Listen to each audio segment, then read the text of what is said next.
ہر وقت انہیں ہم ہی جی حضوری کے لیے کیوں نظر آتے ہیں امی؟ بس کومل، کتنی بار سمجھایا ہے میں نے تمہیں، کیوں بدتمیزی سے بات کرتی ہو؟ ہر وقت کی فضول باتیں مت کیا کرو۔ آسیہ بیگم نے غصے سے کومل کو ڈانٹا۔ تبھی عباد گھر میں داخل ہوا۔ ارے عباد، کہاں رہ گئے تھے تم؟ جانتے بھی ہو تمہیں مجھے کالج چھوڑ کر آنا تھا۔ آپی وہ میری بائک خراب ہو گئی تھی، بس اسی لیے دیر ہو گئی۔ چلو جی، اب تمہاری موٹر سائیکل بھی خراب ہو گئی ہے تو پھر ہم کالج کیسے جائیں گے؟ امی ایسا کریں، آپ یہ سامان بڑی امی کو دینے جا رہی ہیں تو انہی سے اسامہ بھائی کی بائک کی چابی لے آئیے گا۔ میں آپی کو کالج اسامہ بھائی کی بائک پر چھوڑ آؤں گا۔ آسیہ بیگم سر ہلاتی ہوئی اوپر کی جانب بڑھ گئیں۔ بھابی، یہ سامان جو آپ نے منگوایا تھا۔ ٹھیک ہے آسیہ، ادھر ٹیبل پر رکھ دو۔ طاہرہ بیگم نے ہاتھوں پر نیل پینٹ لگاتے ہوئے کہا۔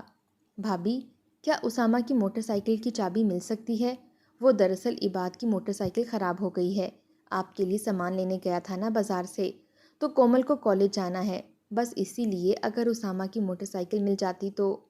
دیکھو آسیہ، وہ اسامہ کی موٹر سائیکل ہے اور تم تو جانتی ہو نا کہ وہ اپنی چیزوں کے متعلق کتنا کانشیس ہے، اس لیے وہ بالکل پسند نہیں کرتا کہ اس کی کوئی بھی چیز اس کے علاوہ کوئی دوسرا استعمال کرے۔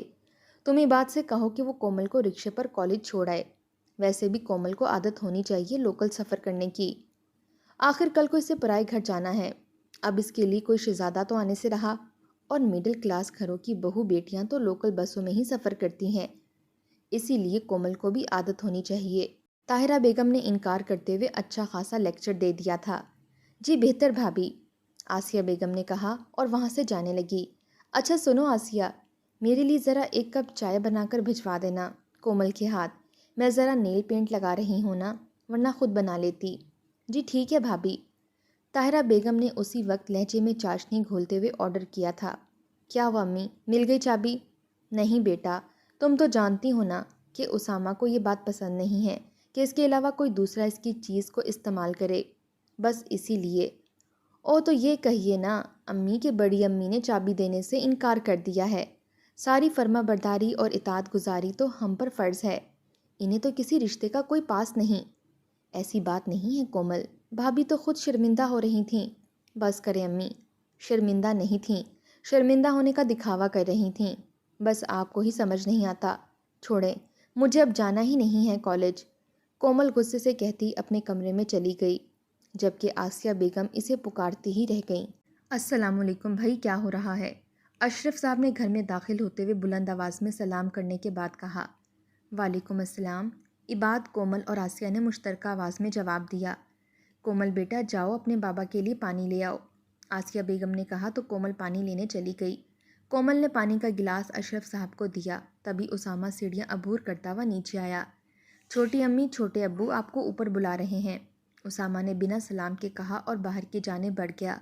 کومل کو اسامہ کی اس بدتمیزی پر شدید غصہ آیا۔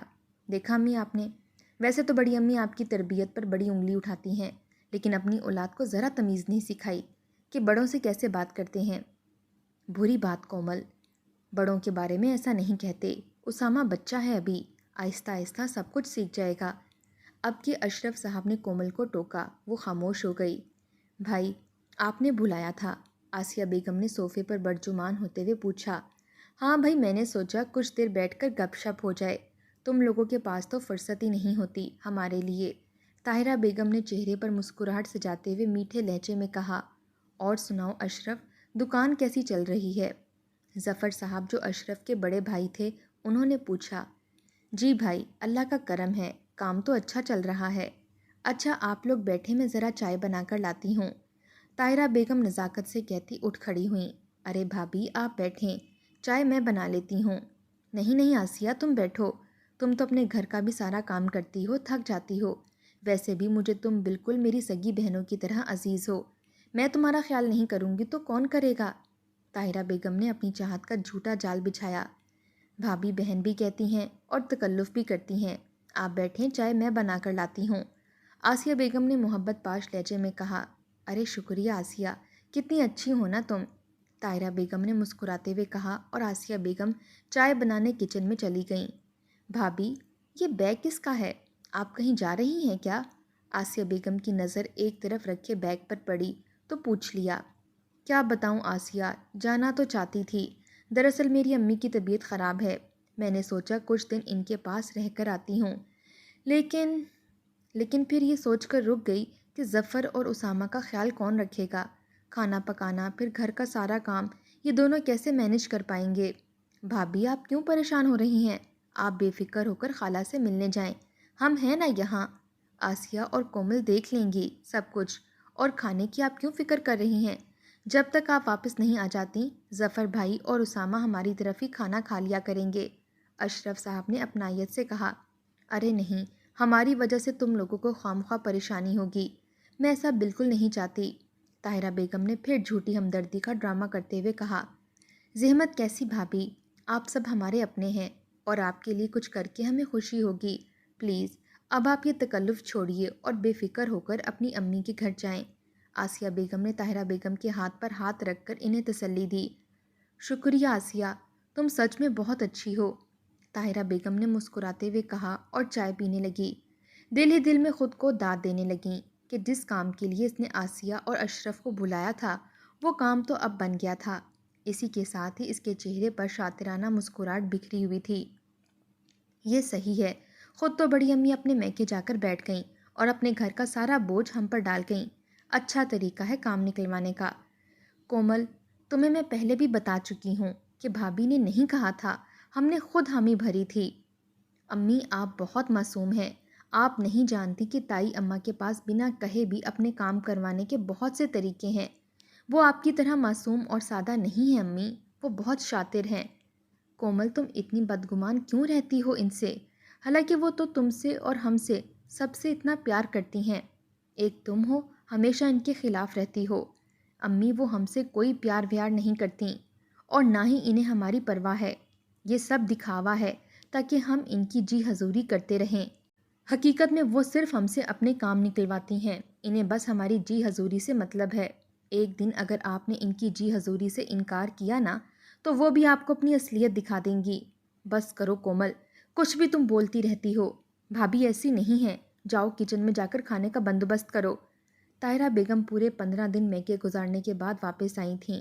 ابھی ان کے سفر کی تھکاوٹ نہیں اتری تھی کہ اسامہ ان کے پاس آیا، جو کہ ٹی وی لاؤنج کے صوفے پر ہی برجمان تھیں۔ مما، مجھے آپ سے ایک ضروری بات کرنی ہے۔ ہاں بولو۔ مما مجھے شادی کرنی ہے۔ شادی کرنی ہے؟ وہ کیوں؟ یہ نہ پوچھیں کیوں، پوچھیں کس سے؟ اچھا بتاؤ کس سے؟ کومل سے۔ ارے ہوش میں تو ہو تم اسامہ، یہ کیا کہہ رہے ہو؟ کیوں ماما، اس میں کیا غلطی ہے؟ کومل اچھی سلجھی ہوئی لڑکی ہے، جب آپ یہاں پر نہیں تھیں تو چچی اور کومل نے ہی تو ہمارا سارا گھر سنبھالا ہوا تھا۔ بس اسامہ، مزید ایک لفظ مت بولنا تم۔ میں 4 دن میکے کیا رہ کر آئی، ان ماں بیٹی نے میرے گھر کے ساتھ ساتھ میرے بیٹے پر بھی قبضہ کر لیا۔ تم نے سوچا بھی کیسے؟ میں اس ان پڑھ گوار آسیہ کی بیٹی کو اپنی بہو بناؤں گی؟ اسے تو نہ کچھ پہننے کا ڈھنگ ہے نہ اوڑھنے کا، جیسی ماں ویسی بیٹی۔ ایک بات تم کان کھول کر سن لو اسامہ، تمہاری شادی صرف اور صرف میری بہن کی بیٹی سے ہوگی۔ لیکن ماما، آپ تو آسیہ چاچی سے کہہ رہی تھیں کہ آپ نے انہیں ہمیشہ اپنی چھوٹی بہن سمجھا ہے، تو پھر وہ سب کیا تھا؟ ارے بیٹا تم کتنے بدھو ہو، وقت پڑنے پر انسان گدھے کو باپ بنا لیتا ہے، تو میں نے بس پھر اس محاورے پر عمل کیا آج تک، ورنہ آسیہ تو مجھے ایک آنکھ نہیں بھاتی۔ ایسے لوگ صرف جی حضوری کرنے کے لیے ہوتے ہیں، نہ کہ تاج بنا کر سر پر پہننے کے لیے۔ میری نظر میں ان کی حیثیت صرف ایک ملازم کی ہے، جو تعریف کے 2 جملے سن کر خوشی خوشی ہمارے سارے کام کر دیتے ہیں۔ یہ ان پڑھ سادہ لوگ بہت بیوقوف ہوتے ہیں، جو صرف ہمارے کاموں کے لیے بنے ہوتے ہیں، سمجھو اسامہ۔ لیکن ماما، کچھ نہیں، کہہ دیا تو بس کہہ دیا، تمہاری شادی کومل سے نہیں ہو سکتی، بات ختم۔ طاہرہ بیگم کہتے ہوئے اپنے کمرے میں چلی گئیں، جبکہ سیڑھیوں پر کھڑی آسیہ بیگم نے یہ سب سننے کے بعد دیوار کا سہارا لیا اور لڑکھڑاتے قدموں کے ساتھ کھانے کی ٹرے لیے واپس پلٹ آئیں۔ قدرت نے آج ان کی آنکھوں پر بندھی جھوٹی محبت کی پٹی اتار دی تھی۔ آسیہ بیگم صحن میں بیٹھی سبزی بنا رہی تھیں جب طاہرہ بیگم صحن میں آئیں۔ آسیہ، میں ذرا بازار جا رہی ہوں، تم ایسا کرنا اوپر جا کر دال چاول پکا دینا، تمہارے بھائی آتے ہی ہوں گے، مجھے ذرا شاپنگ میں کچھ ٹائم لگ جائے گا، طاہرہ بیگم نے لہجے میں جھوٹی چاشنی گھولتے ہوئے کہا اور گیٹ کی جانب بڑھیں۔ بڑی امی کبھی اپنے کام خود بھی کر لیا کریں، آپ ہر وقت اپنے سارے کام ہمارے سر کیوں ڈال دیتی ہیں؟